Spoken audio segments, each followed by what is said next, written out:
Con su venia, presidente. El día de hoy, a nombre del Grupo Parlamentario de Acción Nacional, queremos de entrada dirigirnos al pueblo de México, a los que no son oídos sordos, para advertir y para decir que en esta reforma constitucional que hoy se pretende votar para crear la Guardia Nacional, Acción Nacional advierte un incalculable riesgo, una amenaza real que sobrepasa el ámbito de la seguridad pública y que podría atentar contra el sistema de nuestras libertades individuales, las de todos nosotros. Un riesgo que quizá no se aprecie en 2 semanas, a lo mejor no se aprecie en 2 meses, quizá no en 2 años, pero que si el día de mañana se materializa, quizá para entonces ya no haya vuelta atrás. Y así de arranque lo que queremos es hacerlo constar, que conste que en enero del 2019 Acción Nacional lo advirtió. Y me explico. Primero, Acción Nacional está en contra de que se exploren nuevos modelos, de que se busquen nuevas formas para combatir la inseguridad, para lograr disminuir la inseguridad. Por supuesto que no. No creo que haya un solo mexicano que no esté a favor de que disminuya la inseguridad en este país. Pero Acción Nacional cree que la forma, que la manera en la que se debe de alcanzar esa meta es militarizando la seguridad pública. No, por supuesto que no. Y este no es un debate exclusivo de México, y no es un debate en donde solo haya opinado el PAN. ¿Y por qué nosotros no creemos que es la solución? Por pensar que las Fuerzas Armadas son instituciones incapaces o inconfiables. Por Dios, si a alguien le reconoce Acción Nacional con todo honor, si a alguien le aplaude que se han rifado hasta la vida los hombres y las mujeres por defender nuestra patria y nuestras personas, es a las Fuerzas Armadas. Que quede claro, para que luego no pretendan tergiversar el debate. Acción Nacional le aplaude a las Fuerzas Armadas. Todavía más, creemos que las Fuerzas Armadas habrán de ser las principales víctimas de esta reforma al tiempo. Y primero tenemos que empezar dejando en claro cuál es la naturaleza jurídica de esta Guardia Nacional. Porque se nos quiere vender, vienen aquí y nos dicen, ya no hay debate, se acabó. Ya dijimos textualmente que este va a tener un mando civil. Sí, ajá. ¿Y qué dicen de todos los demás artículos de su dictamen, en donde de facto señalan sin duda alguna la naturaleza militar castrense de esta guardia? Ya se dijo, pongo un ejemplo. Primero, su máximo órgano deliberativo habrá de ser una Junta de Estado Mayor con mandos militares. Ustedes dicen, en su afán de, según ustedes, distinguir entre el ámbito de seguridad ciudadana, que se encargará de lo administrativo y de lo estratégico y planeativo, ustedes mismos dicen que el reclutamiento, la seguridad social, la jerarquía, la estructura orgánica y la responsabilidad en la ejecución de las tareas de la Guardia Nacional estarán en el ámbito de la defensa nacional. ¿A quién quieren engañar? Esta habrá de ser una Guardia Nacional militar, castrense. Pero dice mucho, compañeras y compañeros,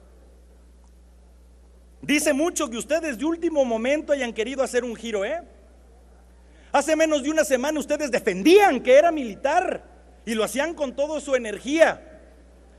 Quizá solamente ustedes sepan cuáles sean las razones de por qué quisieron hacer ese último cambio. Simulado, simulan que es civil, que no lo es, pero quieren ustedes simular que va a ser civil. Se me ocurren 2 razones.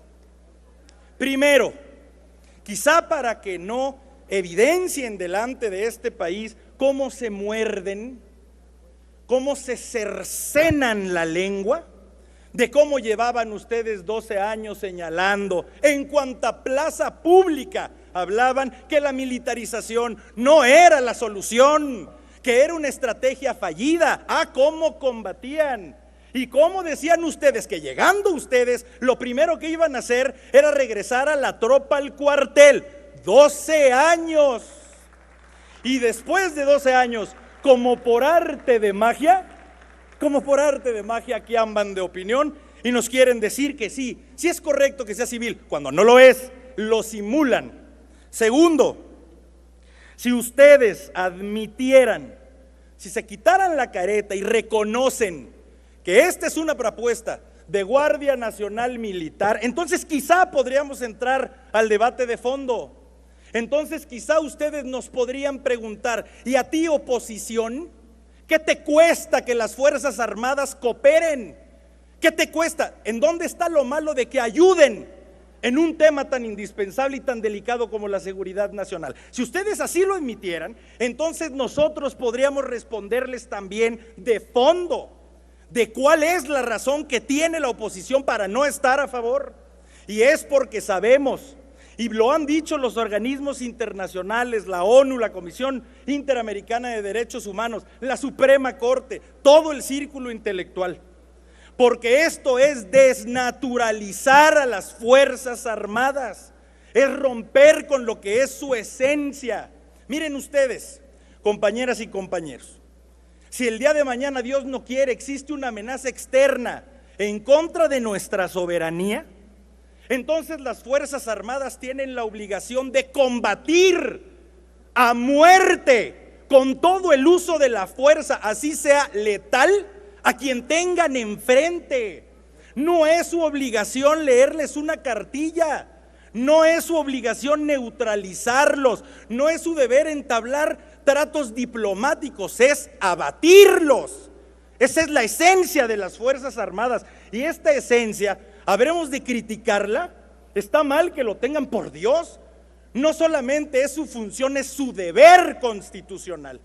Y esta naturaleza la han tenido las Fuerzas Armadas en todos los países del orbe desde antes de Cristo. Esa es la función de las Fuerzas Armadas.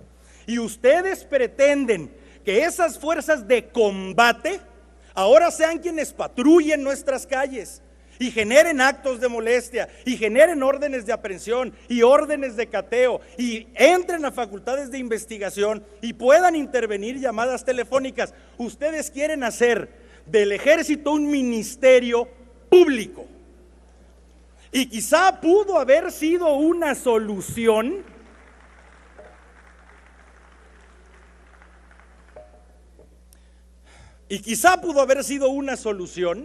el que ustedes también a nivel constitucional determinaran que los requisitos que se tienen que tener para ser policía, conocer protocolos de derechos humanos, controles de confianza, controles psicológicos, psicométricos, quizá hubiera ayudado a este dictamen como requisitos para quien forme parte de la Guardia Nacional. ¿Los mencionaron? Ni uno. Los mencionan en sus presentaciones de PowerPoint, en sus foros. En el dictamen, ni una sola mención.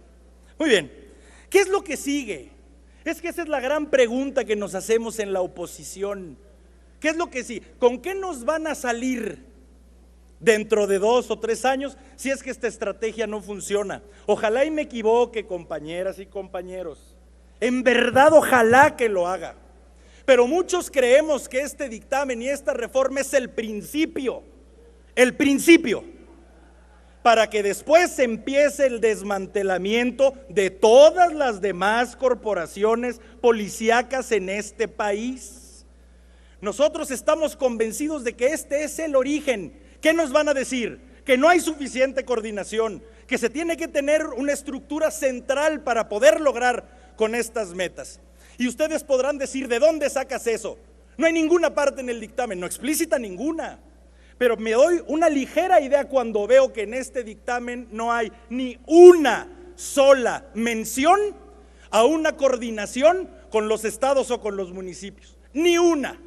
La única referencia pingüe que ustedes hacen en este dictamen es, en pocas palabras, señalar que cuando algo se le ofrezca a la Guardia Nacional, las corporaciones policíacas de los estados y de los municipios les tienen que responder, cumplir. Esa es la única mención al federalismo. Ahí está resumido para ustedes el nuevo sistema nacional de seguridad pública. La subordinación, demos gracia todavía de la existencia de las demás corporaciones policíacas federadas hacia la Guardia Nacional. Simplemente dejarlo claro, compañeras y compañeros, si ese es el futuro y el destino de este país, eso equivaldría a que no hubiera una sola persona oficialmente armada que no le respondiera a un solo individuo.